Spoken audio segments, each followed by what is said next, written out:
আসসালামু আলাইকুম এভরিওয়ান, কেমন আছো সবাই? আশা করি সবাই ভালো আছো। আজকের এই ভিডিওটি এইচএসসি 26 ব্যাচদের জন্য। তোমরা 26 ব্যাচ সবাই জানো যে তোমাদের বোর্ড পরীক্ষার রুটিন দিয়ে দিয়েছে।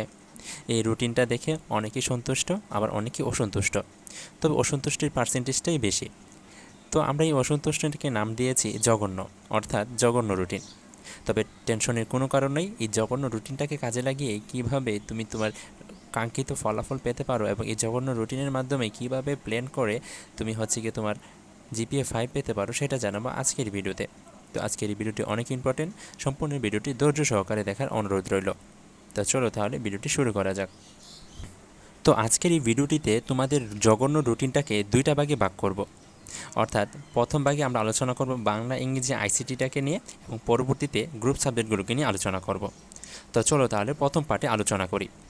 তো দেখো, প্রথম পার্টে তোমাদের রুটিনটা ঠিক এরকম: বাংলা, বাংলা দ্বিতীয় পত্র; ইংরেজি, ইংরেজি দ্বিতীয় পত্র; এবং তথ্য ও যোগাযোগ প্রযুক্তি অর্থাৎ আইসিটি।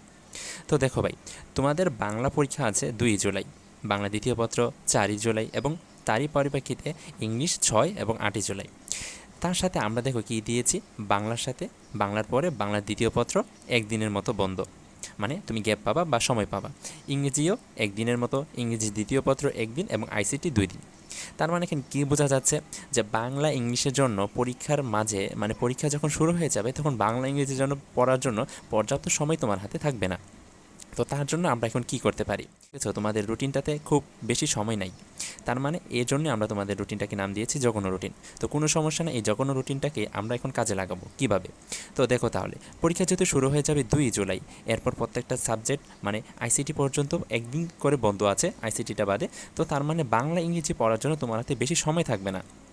তো শুনলে অবাক হবা কি না জানি না, ম্যাক্সিমাম স্টুডেন্টেরই এ প্লাস মিস হয় বাংলা এবং ইংরেজিতে। তার উপরে রুটিন আবার এই সাবজেক্টগুলোর ওপরই সময় কম। তো এখন কী করা যায়? তো দেখো তাহলে, রুটিনে যেহেতু বাংলা ইংরেজির জন্য সময় কম দেওয়া, তো আমাদের কাজটা রুটিনের আগেই করতে হবে। হয়তো বুঝে গিয়েছ, মানে পরীক্ষার আগে আমরা বাংলা ইংরেজির জন্য ভালোভাবে প্রিপারেশন নিয়ে নিব। এই যে পরীক্ষার মাঝে যে একদিন করে সময় দেওয়া আছে, ওইটা আমরা মনে করব যে এমনি দেওয়া আছে, জাস্ট আমরা একটু রিভিশন দিব। কিন্তু আমাদের আসল পড়াটা পড়তে হবে রুটিনের আগেই। মানে একদিন কেন, আমাদের হাতে যদি 2 ঘন্টারও সময় দেয় তাও যাতে আমরা পারি, এরকম প্রিপারেশন নিয়ে আমরা পরীক্ষা শুরু করব। তো আমাদের এখন কাজটা হচ্ছে এপ্রিল মে জুন যে সময়টা, মানে মে জুন, এই সময়টাতে আমরা যেভাবে গ্রুপের সাবজেক্টগুলোকে পড়ব, ঠিক তার থেকে একটু বেশি হলেও আমরা বাংলা ইংরেজি সাবজেক্টগুলোকে ভালো করে পড়ব। কারণ তুমি যদি ভাই বাংলা ইংরেজিতে এ প্লাস পেয়ে যাও অথবা ভালো মার্কস পেয়ে যাও, তাহলে ওই দিক দিয়ে তোমার গ্রুপের সাবজেক্টগুলো এমনিতে ভালো হয়ে যাবে এবং তুমি জিপিএ 5 বা গোল্ডেন এ প্লাস পেতে পারো। তাই আমি তোমাকে বলবো, অবশ্যই মে জুন মাসে যে সময়টা আছে, অর্থাৎ এখনকার যে সময়টা আছে, তুমি গ্রুপ সাবজেক্টকেও ডেইলি যেভাবে পড়বা তারই পাশে তুমি বাংলা ইংরেজিটাকেও সময় দিবা। এখন বলো ভাই, তাহলে আইসিটি নিয়ে কেন কথা বলছেন না? তো দেখো তাহলে, আইসিটিটার মধ্যে একটু ম্যাথমেটিক্যাল পার্ট আছে, ওই পার্টগুলো তুমি ভালো করে পড়লে ফুল মার্কস পেয়ে যাবা। আবার আইসিটির মধ্যে পরীক্ষার সময়ও দিয়েছে বাংলা ইংরেজি থেকে বেশি। তুমি বাংলাতে কানায় কানায় নাম্বার পাবা না, তবে আইসিটিতে কিছু কিছু জায়গায় বা বেশিরভাগ জায়গায় তুমি কানায় কানায় নাম্বার পেতে পারো। তো আমি তোমাকে বলবো, বাংলা ইংরেজি 2-3 ঘন্টা করে পড়লে, আইসিটি 1 ঘন্টা করে পড়লেই এনাফ। তো আশা করি তোমরা বুঝতে পেরেছো আমরা কী বলতে চাইছি। অর্থাৎ ফাইনাল কথা হচ্ছে, এপ্রিল মে জুন এই সময়টাতে তুমি বাংলা ইংরেজি আইসিটি বেশি করে পড়বা। অর্থাৎ বাংলা ইংরেজি ডেইলি 2-2.5 ঘন্টা করে পড়বা, এবং তারই সাথে আইসিটিকেও 1 ঘন্টা করে পড়তে পারো। যদি তুমি দেখো যে আইসিটি পিছায় আসো তাহলে পড়তে পারো, আর আইসিটি কভার হয়ে গেলে পড়ার দরকার নেই। তো এই ছিল ফার্স্ট পার্ট নিয়ে আলোচনা। তো এখন আমরা সেকেন্ড পার্ট নিয়ে আলোচনা করব। তো আমরা সেকেন্ড পার্টে আলোচনা করব গ্রুপের সাবজেক্টগুলোকে নিয়ে। তো এখন উদাহরণস্বরূপ আমরা সায়েন্সের সাবজেক্টগুলোকে নিয়ে কথা বলছি। তো দেখো, ফিজিক্স, কেমিস্ট্রি, বায়োলজি, ম্যাথ, এই সিরিয়ালে যদি আমরা সাবজেক্টগুলোকে সাজাই, তাহলে দেখো ফিজিক্সের ডেট দেওয়া আছে 13 তারিখ, এরপরের দ্বিতীয় পত্র দেওয়া আছে 15 তারিখ, কেমিস্ট্রি 19 তারিখ, এরপর 22, এভাবে হায়ার ম্যাথ পর্যন্ত। তো এখানে আমাদের কাজ হচ্ছে সময়টা কতটুকু পর্যন্ত দেওয়া আছে ওইটা দেখা। তো দেখো, ফিজিক্সের মধ্যে খেলাটা একদম জিরো করে দিয়েছে তোমার হাতে, কারণ ফিজিক্সের সময় দিয়েছে 1 দিন, কেমিস্ট্রিতে 3 দিন আছে, দ্বিতীয় পত্র 2 দিন, বায়োলজিতে প্রথম পত্র 4 দিন এবং পরেরটাত 1 দিন, ম্যাথে 3 দিন, পরেরটাত 1 দিন। তবে কেমিস্ট্রি নিয়ে কোনো সমস্যা নেই, বাট সমস্যাটা হচ্ছে ফিজিক্স নিয়ে, কারণ ফিজিক্সের সময়টা দেখো 1 দিন।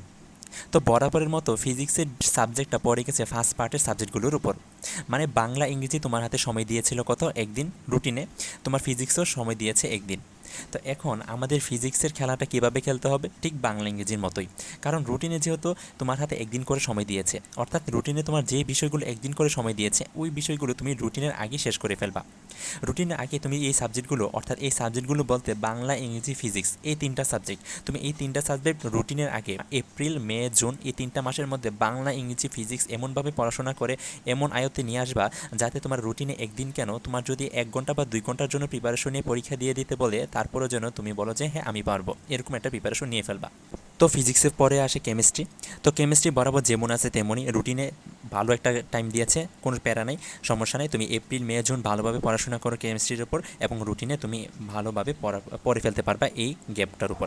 তবে কেমিস্ট্রি প্রথম পত্রে সময় যে 3 দিন তোমার হাতে সময় দিয়েছে, তুমি এই 3 দিনের মধ্যে একটা কাজ করতে পারো। কাজটা হচ্ছে গিয়ে তুমি সেকেন্ড পেপারে যে অর্গানিক কেমিস্ট্রিটা আছে, সেকেন্ড পেপারে যে কোনো একটা চ্যাপ্টার তুমি প্রথম দিন পড়ে ফেলবা। মানে ফিজিক্স পরীক্ষা দিয়ে আসে সেকেন্ড পেপার কেমিস্ট্রি, সেকেন্ড পেপারে যে কোনো একটা চ্যাপ্টার তুমি পড়ে ফেলবা।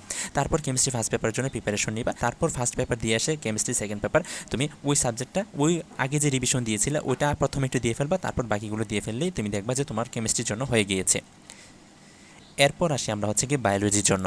তো দেখো ভাই, বায়োলজির জন্য এখানে আলাদা একটা মাইন্ডসেট খেলা খেলতে হবে, কারণ বায়োলজিতে প্রথম পত্রের জন্য তোমার হাতে সময় দিয়েছে 4 দিন এবং দ্বিতীয় পত্রের জন্য তোমার হাতে সময় দিয়েছে 1 দিন। তো এটা কী হলো, কোনো সমস্যা নেই। প্রথম যে 4 দিন সময় দিয়েছে, তুমি কেমিস্ট্রি পরীক্ষা দিয়ে আসার পর যে 4 দিন তোমার হাতে সময় আছে, এই 4 দিনের মধ্যে প্রথম 1 দিন ফুল বায়োলজি সেকেন্ড পেপার পড়বা, ফুল বায়োলজি সেকেন্ড পেপার পড়বা, এবং কি পরের দিনের অর্ধেক সময়ও তুমি বায়োলজি সেকেন্ড পেপার পড়বা। তবে এখানে একটা আমি তোমাকে আইডিয়া দিতে পারি, যেহেতু বায়োলজি সেকেন্ড পেপারের জন্য তোমার হাতে রুটিনের সময় 1 দিন, তার মানে ওই বায়োলজি সেকেন্ড পেপারটাই তুমি আবার বাংলা, ইংরেজি, ফিজিক্সের মতো পড়বা।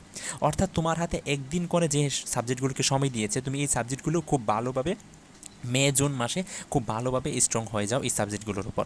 কারণ যতই একদিন সময় থাকুক, তুমি আরেক সাবজেক্টের আগের দিন তুমি যতই রিভিশন দিয়ে দাও, পরের দিন তোমাকে একটু কষ্ট করতেই হবে। তাই আমি বলবো যে প্রত্যেকটা সেকেন্ড পেপার যে সাবজেক্টগুলো আছে, একদিন করে তোমার হাতে যে সময়গুলো দিয়েছে ওই সাবজেক্টগুলো তুমি মে, জুন মাসে খুব ভালো একটা প্রিপারেশন নিয়ে নাও, তাহলে রুটিনে তুমি একটু রিভিশন দিতে গেলেই দেখবা যে সব কিছু পারতেছো। তো এখন আসে হায়ার ম্যাথে। তো দেখো, হায়ার ম্যাথে তোমার ফার্স্ট পেপারে সময় দিয়েছে 3 দিন এবং সেকেন্ড পেপারে সময় দিয়েছে 1 দিন। তো এই হায়ার ম্যাথ সেকেন্ড পেপারটা তোমার কোথায় পড়ে যাবে, ওই ফার্স্ট পার্টের মতোই, যে বাংলা, ইংরেজি, physics, biology, higher math second paper, এই সাবজেক্টগুলোর যে একদিন করে সময় দিয়েছে, তুমি এই একদিন করে সময় দেওয়া বিষয়গুলো খুব ভালো করে ওই বিষয়গুলোর চ্যাপ্টারগুলো ভালো করে পড়ে ফেলবা, যাতে তোমার হাতে কম সময় দিলেও তুমি যাতে ভালো একটা রিভিশন দিতে পারো। আর তোমাকে আমি বেশি নজরদারি করে বলবো যে একদিন করে তোমাকে যে বিষয়গুলোর সময় দিয়েছে ওই বিষয়গুলো একটু নোট করে ফেলো। মানে যদি নোট করে ফেলতে পারো, তাহলে হচ্ছে গিয়ে এক্সামের সময় তুমি রিভিশন দিতে পারবা খুব ভালোভাবে। তবে আবার নোট করতে গিয়ে বেশি সময় খেয়েও না, তুমি তাড়াতাড়ি নোট করে ফেলবা এবং ইম্পর্টেন্ট জিনিসগুলো লিখে ফেলবা, যাতে পরীক্ষার সময় ভালো করে তুমি রিভিশন দিতে পারো। তো আশা করি বুঝতে পেরেছো আমরা কি বলতে চেয়েছি।